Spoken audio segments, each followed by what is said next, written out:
How do you define a failure in a business? And do we really fail? And have you ever gone to that extent to understand what is the root cause or the reason of your failure of a business? And I don't consider failure as a step that is putting us down, but failure is always about looking at what went wrong. So it is about a situation that you imagined and you planned and you executed, and it didn't give you desired result. And that result, if you are not able to achieve, and if you call it as a failure, I slightly disagree with that, because the result might vary from one execution to another execution, and that totally depends from person to person, organization to organization, and team to team. So what we need to analyze is, what is the core purpose of failure? What is the main reason of failure? So during this analysis, it is very important to know, are we thinking and failing, or are we doing and failing? Now let us elaborate on this particular point. Before you start executing something, it is very important to think. It is very important to analyze. It is very important to evaluate. It is very important to understand the intent, consideration. A lot of things comes into picture, and then you also look at the ROI, profitability, and how soon you can earn something out of it. It might be with a business, or it might be with respect to a job or career, anything for that matter. As it's about business, I'm talking more about in business sense. So we calculate all these things, and that calculation will yield or will let us to take some decision.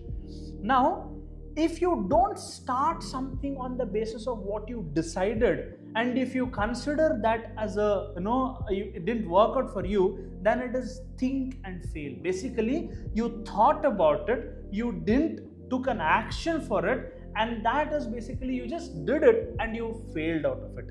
But if you just if you start executing something, you are already into action, and that action is giving you some result, and that is where do and fail. But I always I call it as test, trial, test and trial.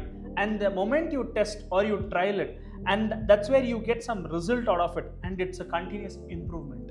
So what is the more core important element in this concept is, it is always to be recommended to don't just think, and that thinking might lead to overthinking, and that overthinking might end into fear, and that fear might not help you to take an action. But think in a constructive manner, have strategies and set of checklists, and take an action.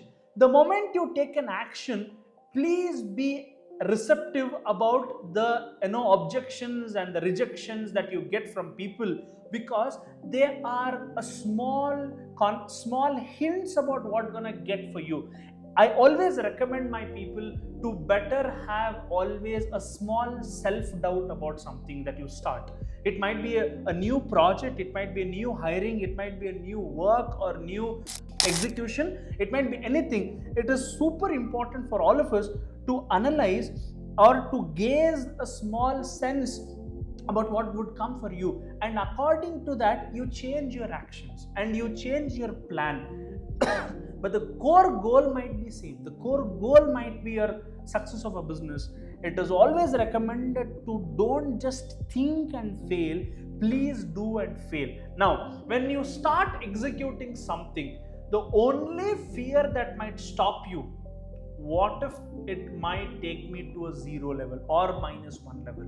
And that's where the concept of repository comes into picture. What do I mean by repository in business? So for example, assume that you have taken a challenge or an investment plan of 1 lakh rupees for a new advertisement campaign or a product or a service that you are planning to offer to people, and the investment is 1 lakh.